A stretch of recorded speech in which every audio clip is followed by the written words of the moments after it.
Hey, what's up guys, Kadachi here and welcome back to the channel. Got a new build for you guys today. It's gonna be a Flickerstrike Chronomancer. So I've been working on this for quite a bit. I've played Flicker on the Huntress with like a niche low-life helm setup. So I kind of just saw a few iterations of this on PoE Ninja and I wanted to try to put it together. In my opinion, this is by far the safest version of Flickerstrike that I have played.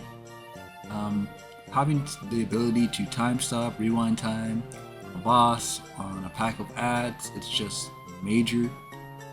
On top of that, we still get to buff our damage the same way any Invoker, Huntress, or Gemling would play the build, simply just getting crit as high as possible. Most setups you would see run the cold with cast on crit setup, cast on freeze for Voltaic Mark, but honestly I cannot afford, or I'm not even gonna attempt to pay for a cold damage, lightning damage quarterstaff, so we just opted to go for lightning damage full, and we're just gonna go with 2 cast on crits. Either way you do it, it's gonna be pricey. You're gonna want to be trying to get high spirit gear so you can run the double cast on crits. All in all, once you get everything running, it's very consistent, very smooth. For our bossing, you can either opt to use a Falling Thunder setup, which basically one-shots any of the bosses. For Zesh, we could not replicate the Falling Thunder one-shots because personally I'm still experiencing the targeting issues even on melee skills. For the last video with the Archmage Invoker, I was running just simple Mace Strike on Zesh, and even the targeting for that was just very inconsistent. So I still haven't put in the bug report. I definitely need to. Hopefully GGG will see that once I do. But other than that, you can just opt to use regular Flickerstrike on Zesh or any of the bosses if you really wanted to. But Falling Thunder basically does just as good. Now that's enough said about the build itself. Let's get right into the gear. So starting with the weapon, you're going to want to pick up a quarterstaff with the highest lightning damage, Fizz. Preferably lightning and cold to get the cast on freeze setup going, but the highest lightning LE damage to attacks with the highest melee levels and the highest crit chance as possible. Attack speed is also a good option, but it's not a necessity.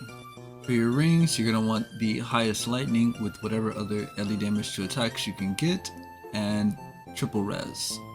And here's the other ring. We want lightning damage, highest LE damages as possible with 1 res, and I needed the attributes to fit in whatever skill gems I needed to fit in.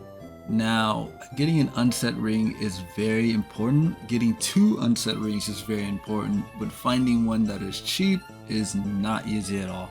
This literally was the only one I could find for the price, and I need another unset ring for my other one.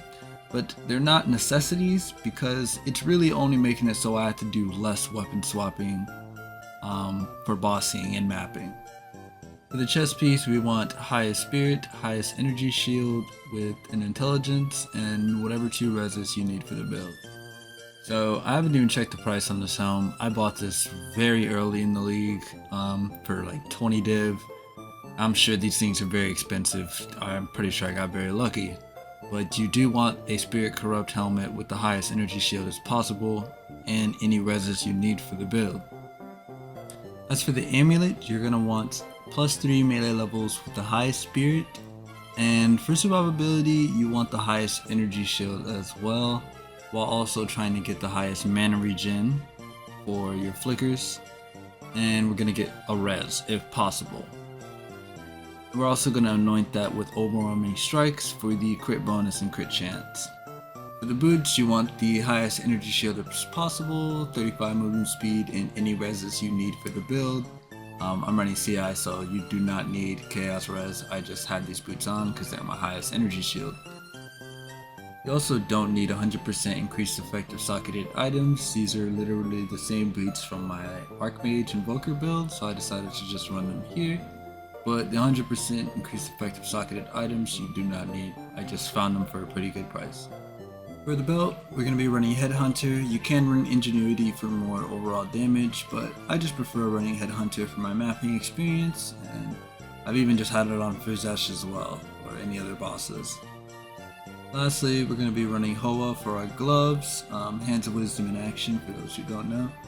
We're going to be getting quite a good amount of damage from any Int or Dex being put into the build, so these are just a good option. I would say you don't need to run these and can run a rare pair of gloves with either survivability or just way more LE damage, but these just help overall for Flickerstrike, Falling Thunder, universally pretty much.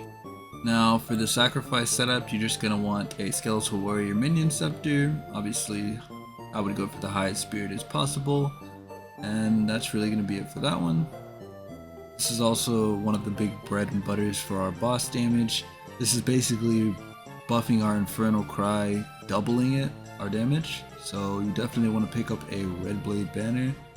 Make sure your Infernal Cry is set to weapon set 2 as well. For our charms, we're just going to be using the Stun Charm, the Freeze Charm, and you can use just about any Rite of Passage you see fit. This is the ring we had prior to our unset ring. You can have something like this, still the resist you need for the build, but it doesn't have to be super crazy on lightning damage or any high of the cold, fire, whatever. And here's the quarterstaff we had prior to the one we're using now. Like I said, you don't need anything crazy, really just trying to get as high LE damage as possible. Obviously with the other things needed, like the plus melee and the crit chance. I wasn't using these throughout any of the bossing or mapping. I would really only ever use them on bossing, but I would definitely pick these up. I heard these are really good for more damage, so definitely pick up a pair of these. As per usual, if you would like to see the skills DPS tooltips, here you go. And if you would like to see the links to all the skills, here you go. Now let's get into the skill tree. So starting with the Ascendancy, we're going to head down here to the left for Temporal Rift. This is really good for getting out of sticky situations. If we're surrounded by adds and you left your trail, you can teleport back to it.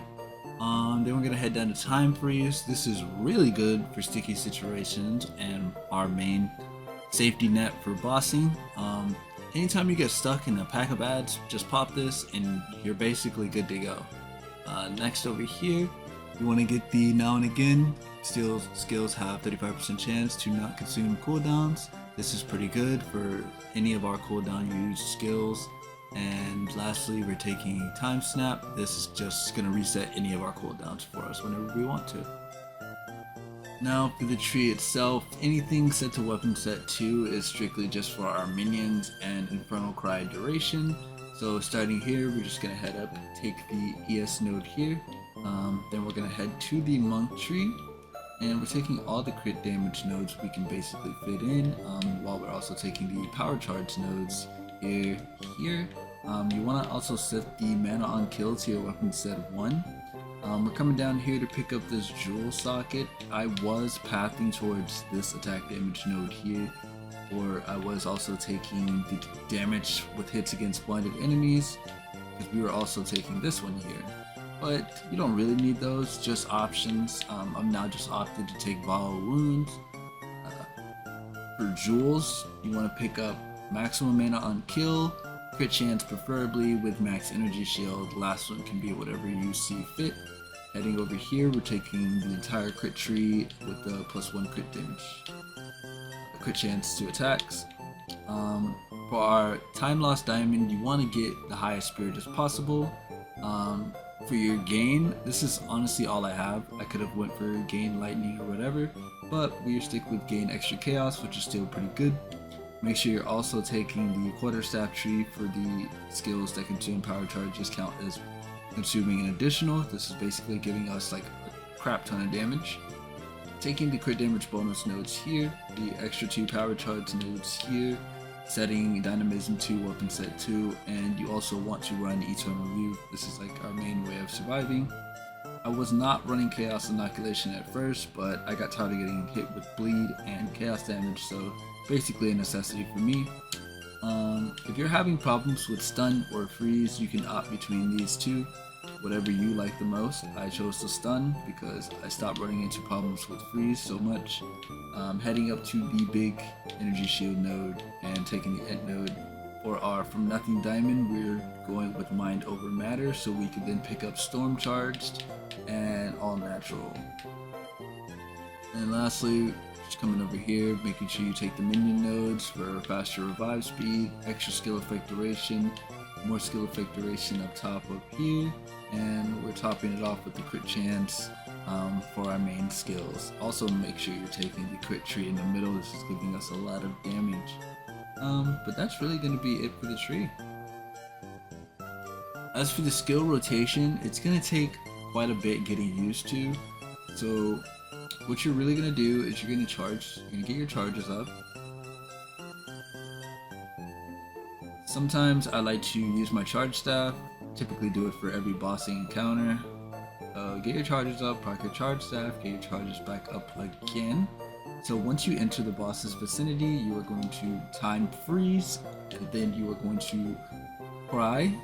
So I like to cry and then hit him with a storm wave, but you don't need to do that. You can storm wave first and then cry 2 times. So let me let my war cry come back and we can get this going from the start. Set our cooldowns. Our charges back. So, time freeze. Melee. Cry twice. And then falling thunder. That's really the general bossing setup. If you don't want to do that, and you're trying to use Flicker for bossing, you simply just get your charges, cry, and then Flickerstrike. If you guys did enjoy the video, please don't forget to like, comment, and subscribe. It's been helping me out a lot. I've been getting out there a lot more, and I'm going to keep pushing out more builds. I'm going to try to stick to the 1 week post rotation, and hopefully it stays as consistent as that. We're closing in on the next season of PoE 2, so I absolutely cannot wait to get to theorycraft some more builds for you guys. So stay tuned, and I will see you guys in the next one.